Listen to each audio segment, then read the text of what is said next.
हल्लीच्या काळामध्ये निवडणुका पैसा आणि जात ह्या दोन साधनांच्या आधारे लढल्या जात आहेत आणि आत्ताची लोकशाही ही श्रीमंत लोकांसाठी आणि श्रीमंत लोकांकडून चालवणारी लोकशाही बनवलेली आहे. तर लोकशाहीचा आत्मा खतम करण्यात आलेला आहे. आमचा उमेदवारी याच्यासाठी की या नाशिक पश्चिम मतदारसंघातील नाशिक जिल्ह्यातील महाराष्ट्रातला जो श्रमिक वर्ग आहे, शेतकरी, शेतमजूर, कामगार, मध्यमवर्ग, विद्यार्थी, युवक, महिला यांचे प्रश्न हे ऐरणीवर आणण्यासाठी विधानसभेमध्ये त्याच्यावर चर्चा घडून या घटकांना न्याय मिळावा याच्यासाठी आमची उमेदवारी आहे. आणि हल्लीचे जे काही भांडवली पक्ष आहेत, हे भांडवली पक्ष या प्रश्नाकडं सातत्यानं दुर्लक्ष करतात आहे आणि संबंध जनतेचं शोषण करून हे पुढारी स्वतःचा स्वार्थ साधतात आहे. भारतीय जनता पार्टीच्या नेतृत्वातलं महायुतीचं सरकार यांनी महाराष्ट्राची पूर्णतः वाट लावलेली आहे. महाराष्ट्राचं खच्चीकरण सुरू आहे. महाराष्ट्राच्या बाबतीमध्ये द्वेष भावना ठेवलेली आहे आणि महाराष्ट्र विकायला काढलेला आहे. देशही त्यांनी विकायला काढलेला आहे. आणि म्हणून महाराष्ट्र वाचवायचं असेल तर जे चळवळीमध्ये असलेले कार्यकर्ते त्यांना जनतेने पाठिंबा द्यावा अशी आमची अपेक्षा आहे. महाविकास आघाडीचा मार्क्सवादी कम्युनिस्ट पक्ष घटक पक्ष आहे. आम्ही त्यांच्याकडे 5 जागा मागितलेल्या होत्या. त्यांनी त्याच्याबद्दल सकारात्मक निर्णय अद्याप तरी घेतलेला नाही आहे. महाविकास आघाडीचे नेते शरद पवार यांच्याबरोबर कालही बैठक झाली. कालही त्यांनी सांगितलं की नाशिक पश्चिमची जागा ही मार्क्सवादी कम्युनिस्ट पक्षाला मिळाली पाहिजे, ही त्यांची भूमिका आहे. ते आणि 3 मोठे पक्ष आपापसामध्ये चर्चा करत आहेत. मला अपेक्षा आहे की महाविकास आघाडीचे नेते शहाणपणाने निर्णय घेतील आणि हे मार्क्सवादी कम्युनिस्ट पक्षाला जागा सोडतील.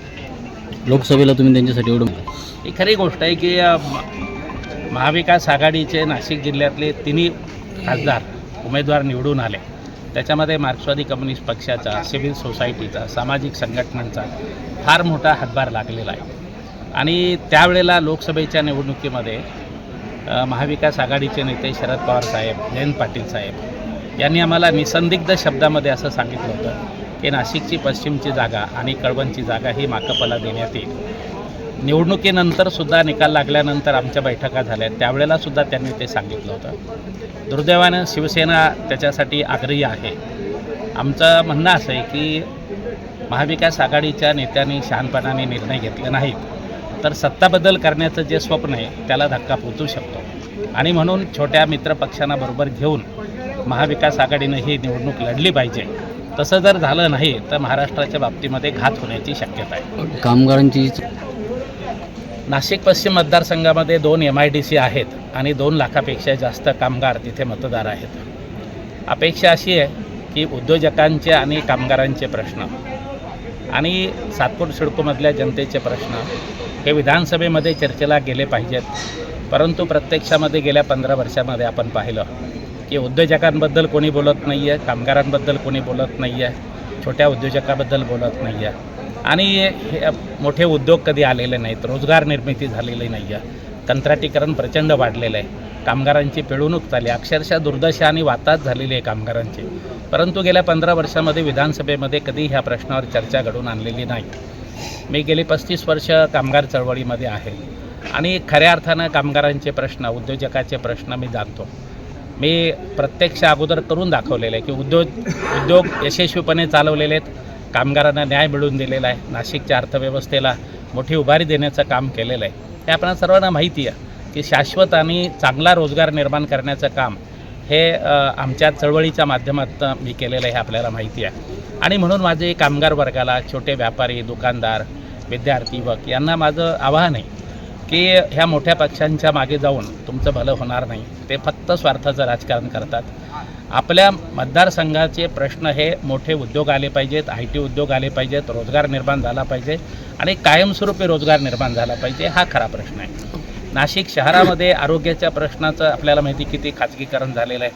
महापालिकेच्या दवाखान्यामध्ये कुठे इन्फ्रास्ट्रक्चर नाही, कुठे डॉक्टर नाहीत, कुठे औषधं नाहीत, अशी परिस्थिती आहे. शिक्षणाचा बाजार झालेला आहे. प्रत्येक माणसाला डोनेशन दिल्याशिवाय शिक्षण त्यांच्या मुलाला मिळत नाही आहे. श्रीमंतांसाठी दर्जेदार शिक्षण, सामान्य माणसासाठी शिक्षण नाही, अशी परिस्थिती आहे. तर शिक्षण, आरोग्य, मूलभूत सुविधा हे मुख्य प्रश्न आहेत. गुन्हेगारी इतक्या मोठ्या प्रमाणावर वाढलेली आहे, परंतु गुन्हेगारी का वाढली आहे ते ह्या राजकीय पक्षांनीच गुन्हेगारांना त्यांच्या पक्षामध्ये घेतलेलं आहे.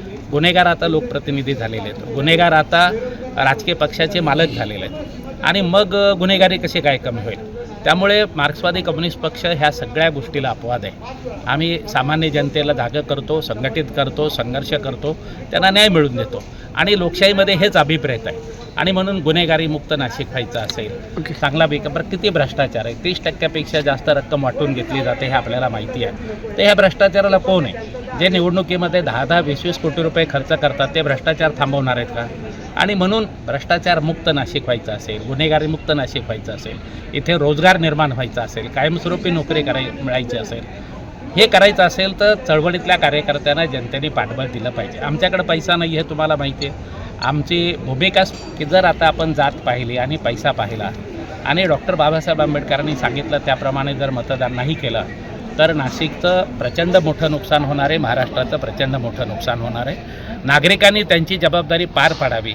मी कार्यकर्ता म्हणून गेली 35 वर्ष मी माझी जबाबदारी पार पाडलेली आहे. मला अपेक्षा आहे की लोक पैसा जात याच्या पलीकडे जाऊन मतदान करतील अशी मला अपेक्षा आहे. ओके.